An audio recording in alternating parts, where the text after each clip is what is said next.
Good day, everybody. My name is Michelle Pinaar from the Mandela Mining Precinct, and I'm the Program Manager for the Advanced Ore Body Knowledge Program, or otherwise known as AOK, and I will be taking you through the Resource Atlas. So as you can see, there's a lot of collaborators and partners that's been part of this project, and we will be having Richard from Esri taking you guys through a demo, as well as Sarah from UJ Samura taking you guys through the application of the Atlas. Okay, so the Atlas is an outcome of the work that started in 2018 as a result of the Samudi strategy.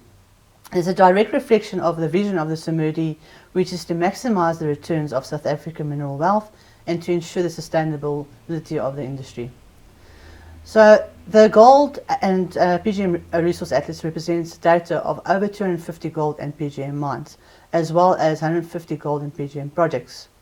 And what we've done is we've actually included some of the upside potential that's offered by strike and down dip extensions of known deposits. Through this atlas, we, as the Mandela Mining Precinct, endeavours to promote innovation in sustainable mining strategies, unlock value, and drive economic upliftment of people of South Africa. So what is this atlas about? So we wanted to understand the gold and PGM resource opportunities, and what does it look like in South Africa? If we know what it looks like and then we understand it, we can determine design specifications for innovative new mining approaches and to convert the resources that we have into reserves. It's also to create an independent compilation of the remaining South African gold and PGM resources within South Africa. We also wanted to understand the past gold and PGM mining landscapes, and this is more from a spatial and geographic perspective, and also to identify missed opportunities that's along with the new opportunities. Currently, we're doing a continued updating and maintenance to ensure that the atlas is relevant and accurate. And we're also doing some work, especially with the guys from Samura, is to identify opportunities against the potential design concepts. And as I've mentioned, Sarah will be taking you through that a bit further. We're also doing a model or creating a model at the moment to classify and categorize the atlas according to some criteria. And this is also to understand the grade, the dip, the channel, the width, and the strike length. What we've seen in the past is a lot of underground resources has been abandoned or not mined because it's become too expensive or non-economical to extract. But we believe if we can identify alternative technologies, we'll be able to extract it at a safe manner and profitable. So it's important to understand that there's a process that's gone into the Resource Atlas and on our data collection and into our transformation of information within the Atlas. So what we've done is we've actually spatially captured the information from all over, digital, plans, books, and we've actually captured this information into a database. This includes as well some of the infrastructure, the mine boundaries, mined out areas, everything that we could get our hands on. This information has been then downloaded or uploaded in the Nextcloud share site. Through this process, we've also conducted QA/QCing and quality checks to ensure that the information that we've actually captured is also verified and validated. We've also included some UCGS information, which includes road surfaces and also other infrastructure and geological plans. This information was then transformed into Esri and then added to our ArcGIS suite, and then that's how our resource atlas has been created. As I've mentioned, the Samura team is currently doing some work on identifying areas that hasn't been mined, and this is known as the white areas. So as I mentioned, I've spoken a bit about how we created the atlas, but what is the atlas actually? So we know it's a collaborative gateway to the minerals resource information aimed at promoting innovation in sustainable mining strategies, unlocking value and driving economic upliftment of the people of South Africa. So it's a web information platform. We've got various data sources, as I've mentioned before. We've got a range of users, and it's an easy-to-use app, and Richard will be explaining those apps in more detail.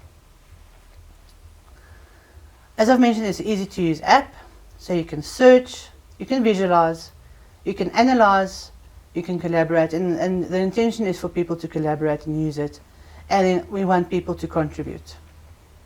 What data is in it? It's all global public domain data. We've got local reference data, some historical data, we've got current mining data, and then any other geological information that we were able to obtain. And we know it's important to have this in a spatial configuration, because then you can actually understand, you can measure, you can find things, and you can make decisions.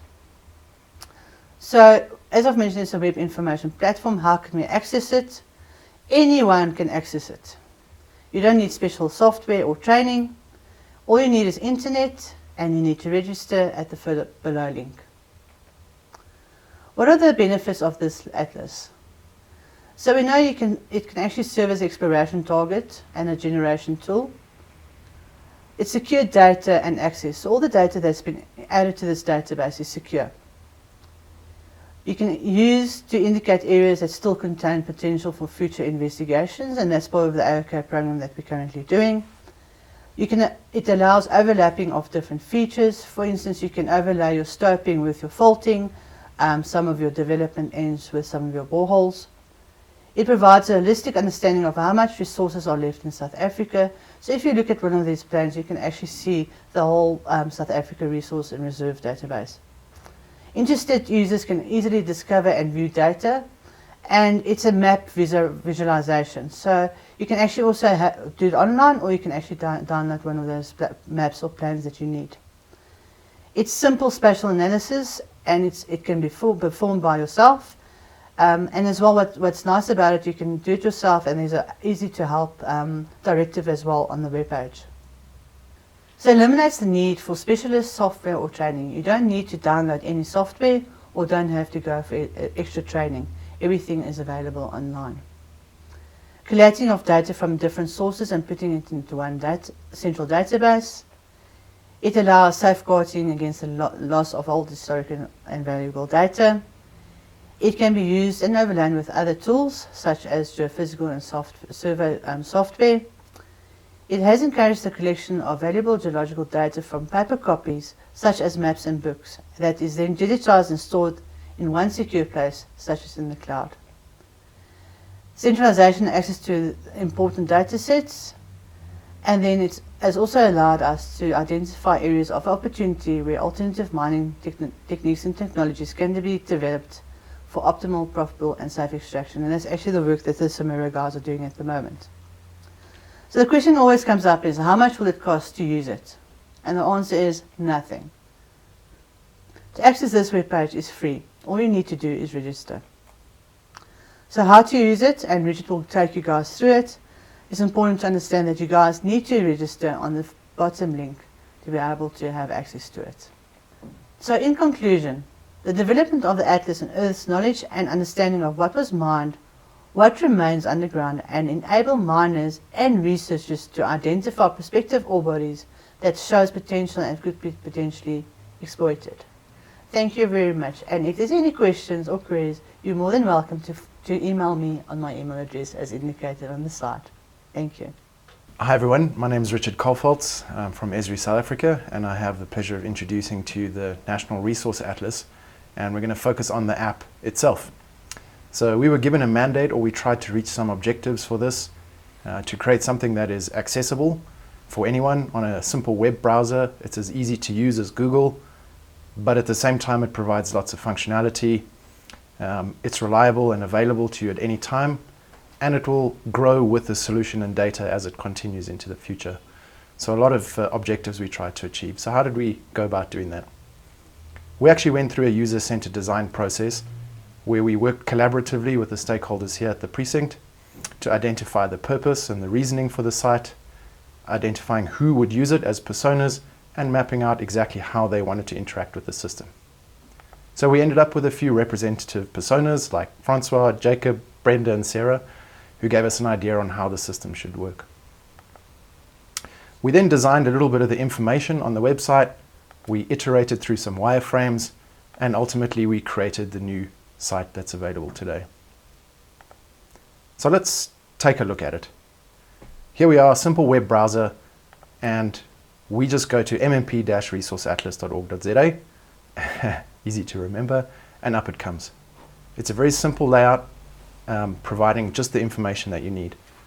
Firstly, what is the purpose of the website? Who is the custodian or owner of the website? And hopefully drawing your attention straight into the search box, just like Google does. There's one other thing that should be standing out though, and it's a bright orange bar along the top. And that is just asking you to understand the terms and conditions of the site before you get involved. So how you can and can't use the data, and who does not own liability on it. So you need to accept and continue, and the banner should disappear for you this and the next time you visit the site. If you're new or haven't been for a while, there is a big button at the top that opens up a help guide. This will give you a fairly in-depth or detailed view of how to use all the various bits of functionality in the system. Now, before you can start using it, you need to register and have a login. So to do that, hit the register button on the top, and you'll need to provide some basic details like your name and some motivation as to why you would want to use the Atlas. That is sent to the administration team at the precinct to vet your request, and once approved, you'll get a username and password to log in with. I'm just going to quickly log in with mine now.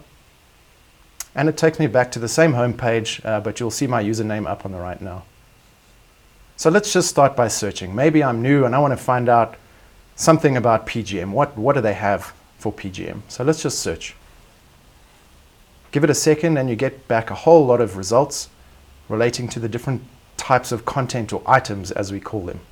So you'll see things in there like web applications, data layers, story maps, 3D viewers, all kinds of different content that's already available.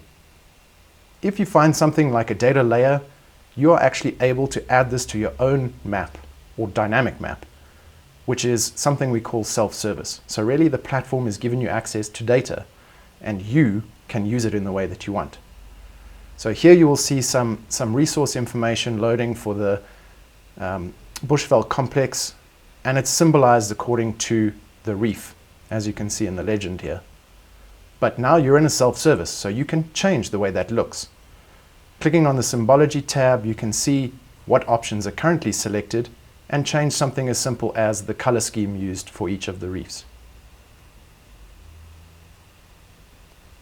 But it's not just the reef that you can use to symbolize the data. You can also use other information embedded within it. You can see some on the list here, but I'm going to use something like the proved grade, I think. That's right, proved grade. So this system does what we call smart mapping. It analyzes that data and it suggests to you some of the best ways to visualize it.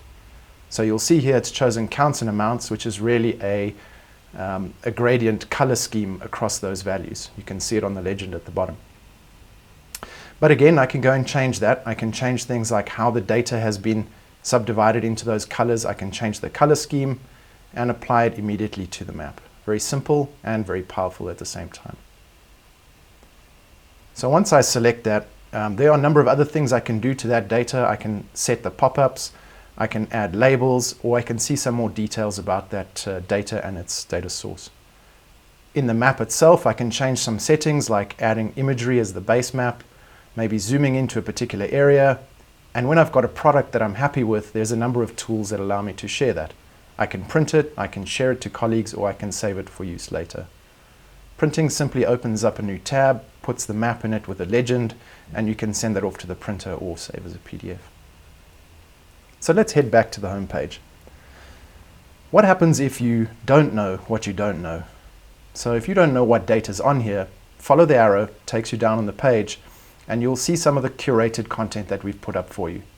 So here's some applications looking at things like PGM and gold, or a story map talking about resources and reserves, or something that focuses on the Welkom goldfields in 3D. But in this example, we'll have a look at the USGS mineral inventory map. Again, a simple web application opens up here. You're still just in a web browser, no software required, no particular skills or training really, and you should see the familiar shape of the Bushveld complex. Here's the legend, and it's set up according to the styles provided by the USGS for their own data. But there's more in here.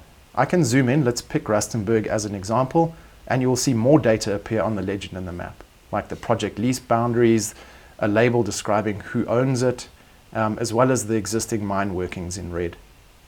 If you look a little bit closer, you'll actually see the outlines of open cast mining areas, and you can click on it to get a little bit of information about that data. First, it selects the geology, and the next one is the actual outline. You can see an estimated area of that mine pit, as well as the source from where the data was digitized. Other than that, there's a few bits and pieces in here. You can search for locations, you can navigate interactively, and you can turn layers on and off. It's a pre-configured, ready-to-use app available on the Atlas. Let's go back home and see what else. We've added a few more tools at the bottom just to give you a little bit more capabilities. Firstly, there is the Make Your Own Map, or the self-service map you saw before. There's a more advanced version that allows you to perform spatial or geographical analysis and see how things relate to each other. But in this example, we'll have a look at the resources and reserves viewer. What this does is it takes the data you saw before and it automatically summarizes it in the table you'll see at the bottom. The values in that table are the sum of all the values of the features in the current view. What that means is if I zoom into an area, take for example the Pilanesberg, you will see the numbers update according to the features that are in the map. So I can see there the proved tons, the proved grade will all change depending on what I'm viewing. There's more values. I can keep scrolling to the right. I can see probable PGMs. I can see indicated tons, inferred grade, etc. But here I'm looking at, and you'll see in the legend, I'm looking at all of the different reefs, colored in a different color. What happens if I wanted to look at a particular mine site or a particular reef?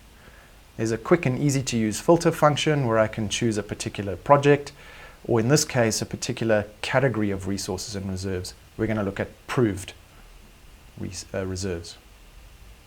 So I tick it on, it zooms to all the features again, and you see the numbers update again dynamically. I'll quickly go back to the Pilanesberg, and you can see the numbers are different from what we saw before, as well as the features in the map according to that filter.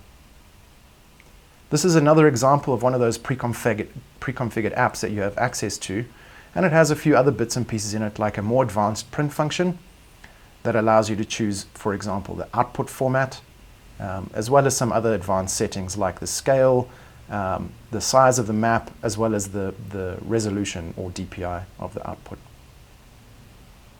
So that's it. At the bottom of this page, you'll see a little bit more information on how to navigate around.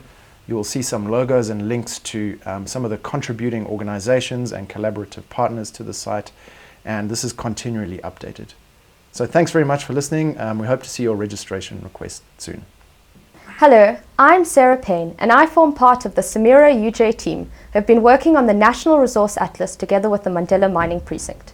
Over the last 6 months, our role has been to identify areas where the Resource Atlas data can be used to ultimately determine new mining and extraction opportunities. So why did we embark on this project? It has become evident that the South African mining industry lacks a central comprehensive database of all mineral resource data in a digital format. This has successfully been achieved in other places around the world, such as Australia, Europe, Namibia, and even the DRC. If you look at this global mineral occurrence map, you will notice that a large cluster of known mineral deposits are situated in South Africa. Nowhere else on Earth do you see such a cluster and variety of mineral deposits. This demonstrates to us why it is so imperative for South Africa to have embarked on such an initiative. As mentioned by Michelle, the Mandela Mining Precinct has successfully compiled a centralized dataset of various geological features, as well as a national inventory of the quantity and distribution of the remaining gold and platinum group metal resource and reserve in South Africa. This is the National Resource Atlas. So now that we have defined the Atlas, perhaps you are wondering how it can be effectively used. The Samira UJ team put the National Resource Atlas to use by identifying unmined gold and platinum group metal resources that could potentially be mined by modern and alternative mining methods. During this presentation, I will demonstrate how reliable and robust the data in the Atlas is, and just how it can be used to identify potential mining opportunities. I have made use of the Central Rand Goldfield and the northern limb of the Bushveld complex as examples. So, the Resource Atlas was divided into 10 areas in order to address the Atlas in workable segments. A standard procedure was established to cross-check the required information for each area and to ensure that the data was QA/QC verified. Each area was selected and standard procedures were followed. The first objective was to determine whether all existing data was accurately captured in the database. Thereafter, the CSIR team updated the area by correcting the digitized information or by adding new relevant data, which had been obtained by the CIMERA team from reliable sources. For the second objective, the UJ CIMERA team evaluated the newly implemented data by the CSIR team. This provided a first validation check. Shango Solutions then performed a second validation and verification of the newly updated database. Once the information had been QA/QC verified, it was uploaded onto the live atlas to be received by the end user. Here's an example of the digitizing process by the CSIR. Once correctly georeferenced, a structural plan of the Evander Goldfield was then traced and digitized into the National Resource Atlas. After the information had been QA/QC'd, it was uploaded onto the National Resource Atlas. The CIMERA UJ team could then utilize the atlas to identify areas where the data could be enhanced and used to ultimately determine extraction opportunities. This was accomplished, for example, in the Central Rand Goldfield. So as you may be aware, new deposits have previously been found in Wits by not only understanding the complex interplay between sedimentation and structures, but also by re-evaluating old datasets to identify new deposits within known fields. The Central Rand Goldfield is an example of where the extensions of existing gold resources have been identified in old mined-out areas by reinterpreting existing data. As illustrated in the image, by overlaying old assay plans, reef thickness information and grade plans, the main channels that carried sediments into the basin to form the ore-bearing horizons were delineated, and this assisted in identifying new potential targets. As accomplished in the diagram shown in the previous slide, this task can effectively be performed by using the National Resource Atlas. One is able to overlay as many important geological features as required. For example, faults and dikes can be displayed, as you can see, and these can be overlaid with stopes, as well as their corresponding contours, and so on. This can all be viewed in both 2D and 3D. So many of you may not want to know where new mining and extraction opportunities exist in the Central Rand Goldfield, and the Natural Resource Atlas is able to assist. For example, the atlas illustrates the limited stopes for the secondary reefs, such as the Bird, Kimberley and Main reefs, as well as the down-dip extensions of the primary stopes seen via the contours. One can deduce that potential likely remains, firstly, in the secondary reefs, which in the past may have been too low grade to mine, and secondly, in the down-dip extensions of the primary reefs. So, to conclude, this project was not intended to be an end in itself.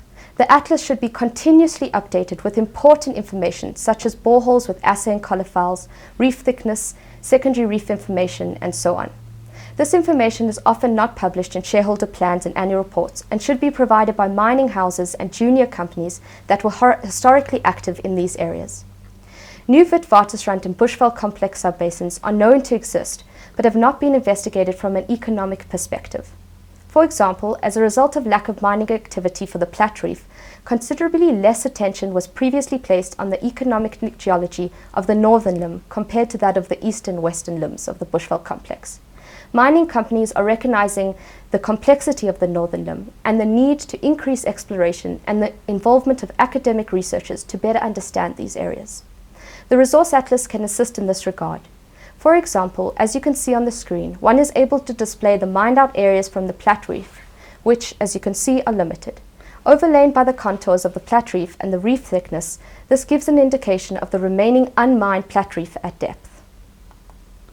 The Resource Atlas could also be expanded to other commodities that are important to the country. For example, we have the world's largest fluorspar resource, where most of our deposits have not even been evaluated yet.